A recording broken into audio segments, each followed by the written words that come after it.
लग्नानंतर होईलच प्रेम या मालिकेच्या आजच्या भागामध्ये प्रेक्षकांनो आपण पाहत आहोत की जीवा आणि नंदिनी डेटवरती जाणार असतात. परंतु नंदिनी जीवाला फोन करून आर्याबद्दल सर्व काही सांगते. आर्याने आपल्याला कसं फसवलं आहे. प्रेग्नेंट असताना सुद्धा ती अँझायटी पिल्स घेते आणि आता फोन रिसीव्ह करत नाही आहे.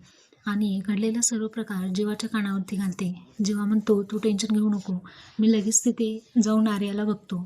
परंतु जीवासोबत पारसुद्धा असतो. हे दोघं मिळून आर्याच्या रूमवरती जाऊन चेक करतात. परंतु तिथे आर्या नसते आणि पार पाहतो जीवाचा डब्बा आर्याच्या टेबलवरती असतो आणि आर्या इकडे एकटी बसलेली असते.